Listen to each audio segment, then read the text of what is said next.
Écoutez, je suis toujours la même, hein. Je suis toujours moi-même. Je suis encore au Centre chorégraphique de Montpellier, à la direction du Centre chorégraphique de Montpellier. J'étais là depuis 94, donc ça faisait déjà un moment que j'étais à Montpellier. J'étais très bien à Montpellier. Ça a été des années assez puissantes créativement. J'ai fait beaucoup de pièces. Et notamment, j'ai fait cette pièce que je trouve importante dans mon parcours qui s'appelle Déroute, qui est une pièce sur la marche. Qu'on avait présenté au Quorum d'ailleurs, qui a été une pièce qui n'a pas toujours été très bien reçue dans un premier temps par le public, mais c'est une pièce auquel je suis très attachée, avec 13 interprètes. Et voilà, c'est une pièce assez radicale. Et donc, c'est une pièce auquel je tiens beaucoup. Donc, je crois que c'est une pièce qui m'a beaucoup marquée sur toutes les années 2000. Alors, le 11 septembre 2001, je m'en souviens très bien parce qu'en fait, j'étais avec un chorégraphe américain que j'avais invité pour enseigner au centre chorégraphique.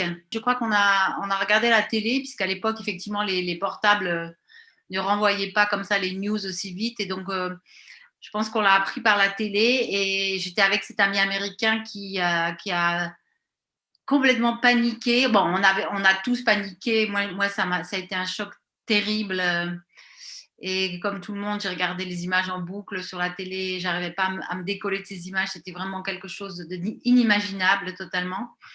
Et cet ami, après, il était tellement perturbé. Je me souviens parce qu'il a perdu son passeport une heure ou deux après. Et comme si effectivement ça lui a enlevé sa nationalité américaine. Hein. Il s'est retrouvé complètement perdu. Et donc, c'était une réaction, je crois, très émotionnelle. Il y a le livre de Carrère qui m'avait beaucoup marqué, qui est L'Adversaire, et qui est un livre sur l'affaire Roman. Bon, ça, c'est un livre comme ça en littérature qui m'a beaucoup marqué.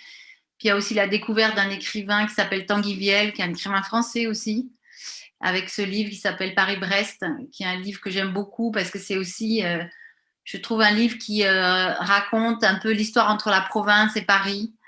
Maintenant, tout ça est complètement dépassé et je pense qu'on ne parlerait plus du tout de cette manière-là, mais c'est un peu le trajet d'un jeune garçon qui quitte sa famille de province à Brest et qui va à Paris et qui essaye de s'inventer une nouvelle identité. Et voilà, je trouvais très très beau comme livre. Il y a un film qui m'a beaucoup marqué, c'est un film de Gus Van Sant qui est Jerry, qui est ce film où il y a deux jeunes garçons, je sais pas, ils ont je sais pas, une vingtaine d'années, qui partent se balader dans le désert. Aux États-Unis, on ne sait pas très bien où c'est. Et puis finalement, ils ne retrouvent pas leur chemin. Et en fait, le film, finalement, le film suit cette aventure très triste, puisqu'à la fin, il y en a un qui va mourir, où finalement, c'est aussi une sorte de déroute dans l'espace, dans des paysages absolument magnifiques. Et on voit ces deux garçons qui finalement se perdent, mais en même temps qui renforcent leur amitié. Donc c'est un film voilà, que j'ai vu plusieurs fois, qui est admirablement filmé. J'ai encore des plans en tête extraordinaires. J'ai tout de suite pensé à Catherine, à Philippe Catherine. Bon, d'abord parce que j'ai travaillé avec lui, mais pas seulement. Parce que je pense que c'est aussi. Donc, c'est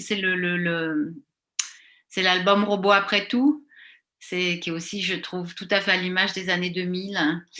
Et puis, cette chanson J'adore, qui est une chanson, je trouve, qui a marqué vraiment notre génération, qui a marqué les années 2000. Et je trouve que quand on l'entend maintenant, voilà, on voit l'époque aussi qui ont été les années 2000 avec cette idée de communauté. Il y a un clip qui a été fait avec tout un tas de groupes ensemble. Philippe est sur un char, il est accompagné de tout un groupe, il rentre dans un village. Donc voilà, c'est un film très joyeux, un clip très joyeux, une chanson très, très belle. J'ai pensé à l'œuvre de Christian Marclay qui s'appelle The Clock, parce que je l'avais vue au MoMA à New York. Vous savez, c'est cette œuvre de 24 heures où en fait sur le temps qui passe, mais le temps dans le cinéma, mais finalement aussi notre temps à nous, parce qu'en fait l'œuvre Les films sont calés sur le temps qui passe dans la journée. Et j'étais restée presque toute la journée pour voir cette œuvre qui est absolument une œuvre gigantesque qui, voilà, qui m'a beaucoup marquée. Oui. Alors, une figure, je pensais plutôt à une famille, parce que je pense à la famille Obama qui m'a beaucoup marquée. Ça, et je me suis dit, finalement, c'est pas seulement Barack Obama, c'est sa femme, mais c'est aussi cette famille-là qu'on montrait pour une fois, qui devenait cette famille noire, qui d'un coup arrivait au plus haut poste, on peut dire le plus haut poste dans le monde avec la plus grande notoriété, et qui d'un coup amenait complètement une autre image de l'Amérique. Voilà, cette famille avec cette femme Michelle Obama qui est pour moi un exemple et qui a été une femme emblématique des années 2000. Et donc, ça a été un immense événement de voir cette famille qui est enfin arrivée à ce poste-là et de pouvoir faire de nouveau confiance à l'Amérique. En fait, c'est un événement qui s'est passé en 2003, qui a été quand même assez traumatisant pour le monde du spectacle parce que c'est l'annulation des festivals. Donc c'est quand même la première fois depuis que le Festival d'Avignon a été créé, depuis que le Festival de Montpellier Danse avait été créé, qu'il y a eu une grève des manifestants. C'était une grève pour sauvegarder le régime de l'intermittence.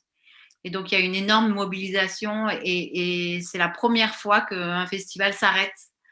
Et je me souviens des discussions hallucinantes entre les artistes, avec les techniciens, des manifs dans la rue, des publics qui ne comprenaient rien à ce qu'on faisait. Voilà, bon, c'est quand même resté un moment incroyable, très fort. C'est peut-être la rencontre avec Claire Denis, la cinéaste, avec qui, puisque Claire est venue dans les années 2000, début des années 2000, pour faire un film sur mon travail. Et ben, c'est la rencontre avec une cinéaste, une artiste, une femme aussi qui m'a suivie, avec laquelle je suis restée très proche. Une femme dont j'aime beaucoup son travail, notamment tout le travail qu'elle a fait avec des artistes africains, toute sa démarche. Voilà, je crois que ça a été une rencontre à vie, une rencontre pour la vie, exceptionnelle. Vu du monde d'aujourd'hui, je crois que d'un coup, les années 2000 prennent tout à fait une valeur très spéciale. C'est-à-dire, on a l'impression d'un monde. Alors, de loin, on a l'impression d'un monde où il n'y a pas eu beaucoup de problèmes, où on pouvait travailler, où il y avait des moyens. C'est vrai qu'on peut regarder les années, même si les années 2000, il y a eu beaucoup, beaucoup de catastrophes. Sur le fond, moi, je garde un souvenir de beaucoup d'effervescence, de beaucoup de possibilités, beaucoup de possibles en fait dans les années 2000. Je ne peux pas m'empêcher de voir les années 2000 avec la vision d'aujourd'hui. Et c'est vrai que d'un coup, je les vois comme une sorte de paradis perdu aussi, comme une période voilà, où tout était possible en fait, tout simplement, les choses bonnes ou les choses mauvaises, mais je le vois aussi. Pour moi, c'était en tout cas une période très très riche où il y avait beaucoup de création, beaucoup de voyages aussi, beaucoup de rencontres.